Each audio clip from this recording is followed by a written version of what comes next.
so much has happened to renew focus on domestic manufacturing since COVID. And within the last year, we have seen $10 billion of funding come through the state small business credit initiative to all small businesses, but with for us and for the current administration with an emphasis on rebuilding that supply chain, which means manufacturing. And also the recently announced Inflation Reduction Act has some really exciting things for domestic manufacturers, particularly in renewable energies. So we can also weave into that rural urban debate. But in sum, I just wanted to say across the country, whether it's in rural or urban communities, it's really a new day for manufacturing. And I think that we're going to get into a conversation about where the real bright spots are, where the tension points are, particularly with talent. I think that's a conversation that crosses the urban rural spectrum. So that's where we are there. One of the things that you mentioned is, and I think this is going to end up being a key point, is that it's not rural versus urban, right? That's right. Okay, so now let's talk a little bit more about that issue, I suppose. Our chief editor observed that assembly plants are increasingly being located in rural areas. Is that true? What's going on with that? Why is that? And is this a problem necessarily? Um, Overall, what we're seeing is that, as Audra mentioned, it's a new day for manufacturing, right? And there are a number of studies that have been done of the sector and its growth. And what we're seeing is that Deloitte published a study that said there's going to be over 2.1 million jobs in manufacturing that could potentially go unfilled by 2030. That's like 15 or 16% of the current manufacturing workforce. And that's a workforce gap that's not in just a city or a rural area, it's across the country. So that affects everybody. So, I think, again, to the rural versus urban, like both of these areas are going to see manufacturing growth and a demand for a manufacturing workforce. And I think all these changes are going to require, and necessitate a lot of deep investment and thought about how to actually create meaningful opportunities for the people that live, live there, whether it's in a rural area or an urban area. So how do we support this? And, I think rural areas, potentially even more than their urban counterparts in some way, are in need of deep investment to build that infrastructure that's needed. That's social infrastructure, and that's physical infrastructure as well. To meet that gap, manufacturers in both of these areas will have to really broaden their hiring practices to become more inclusive. They'll have to be reaching communities that they never recruited from. Luckily, we are seeing more connection in terms of rural broadband and other services that can help connect people to jobs and employment centers in those areas. But I think we're gonna have to think, as Audra said, more regionally about how to support people in these new career pathways. And it's not going to just be the manufacturer that tries to go out and hire. It's got to be the manufacturer working with other partners in these areas. So in cities, it may be your economic development agency for the city.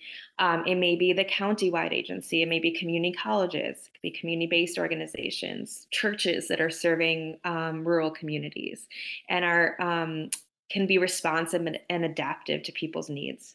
But back to the investment, I think that all of these challenges require investment in people and the barriers that people face when they're trying to find work, especially in light of the pandemic and everything that our communities have gone through. So, that could be everything from transportation, which is especially true, I think, in rural areas. What does mobility look like? How are we getting to work? How are we getting to the training that's needed to secure that job? Access to childcare, other support services. Just having a connection to um, uh, a workforce ecosystem that can support you, whether you're in a rural area or an urban area, is going to be so critical in order to meet this gap. At what point do companies decide where they're going to build? Well, there's really, if you think about it, there are four reasons we're seeing companies that move from one place to another. And with when we're talking about large scale manufacturing, we have seen a trend moving out to suburban or rural areas. Four reasons why. One, lower wages, which is not necessarily, it's not a good thing, but when your company's looking at, what do I pay Cost of people? labor. Yeah. Two, lower property tax. So there tends to be a lower property tax rate in more rural areas. There also, the land price itself tends to be less expensive, and the development costs of developing that land and the permitting processes, et cetera. And then fourth, I think is really important, is that people have more mobility. So people actually can, because of broadband and some other investments in our suburban and rural infrastructure, there's more accessibility to talent. But all that comes with having to do the really important work that Tanu mentioned earlier. Like all that stuff that we look at as when we were like, papering, like, is this a good deal for our company? Everything relies on the talent piece and the retention of the talent. It's the number one thing when we talk to manufacturers, and actually when we talk to policymakers on both sides of the aisle. When I say, what are you hearing from your manufacturers? They're saying they would love to grow faster. It's a talent. They can't find the workers. And I think that's because we in the economic development field haven't put enough investment in that part of the economic development system. I see. So do you see this as a problem, or is it just sort of a consideration? Or how do you view the the rural versus urban conversation? Is it a problem or just a factor? I don't see it as a problem. I see it as a win-win. I mean, there is so much work to be done. There's so much opportunity. I think that we all need each other. Also, like economies don't. It's really interesting. We compete across state lines, we compete across county lines, but ultimately, it's the region's success that is it is how with this can affect the lives of the humans, of the people and the families that live there. And so I think it's time for us to really take a broader picture about, a win for a rural community is a win for an urban community, and vice versa, because you can have economies of scale, or to Tanu's point, there's training opportunities that can cross those lines. I think just understanding the limitations of the place, whether it be cost prohibitiveness to put a certain type of manufacturing within an urban context, and what is not. Can you actually revise your the land use, the zoning that you changed in the 90s to move out industrial? Can you adapt to allow for light industrial or small scale making? And we're seeing a lot of smaller scale cities, legacy cities. How do you come back a bit to really support this new energy around manufacturing? Yeah, absolutely. I think it's really exciting, and I think it's also it's a huge opportunity for us as a country, right? To think about what are the right size strategies for both rural and urban areas. We're going to need innovation. We're going to need, supply chain resilience, and we're going to need more workers to be trained and supported in sustainable career pathways. And it's not going to just be an urban solution or a rural solution. It's got to be both. And each of those areas are going to require different types of investments and different types of governance and different types of coordination to help that succeed.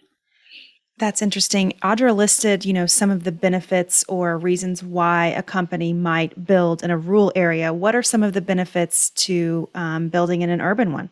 That's a great question. I think I come back to that word innovation when I think about the types of manufacturers that are thriving in cities. So being able to be connected to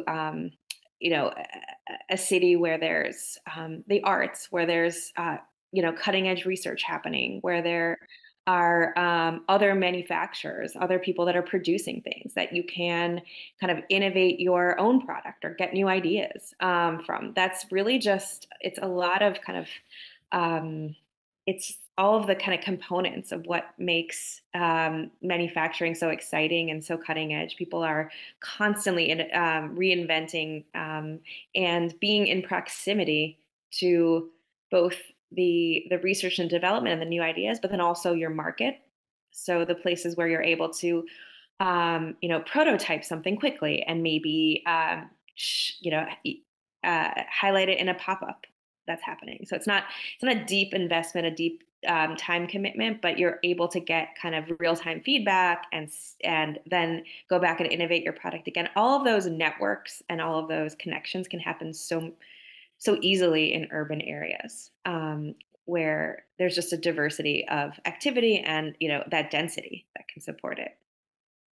So I think to me that's what makes manufacturing so exciting in cities. I also think that I'm an urban planner. I love thinking about neighborhoods and how neighborhoods can really be mixed use and places where people can actually live and work. And that sounds a little cliche, but actually it makes sense.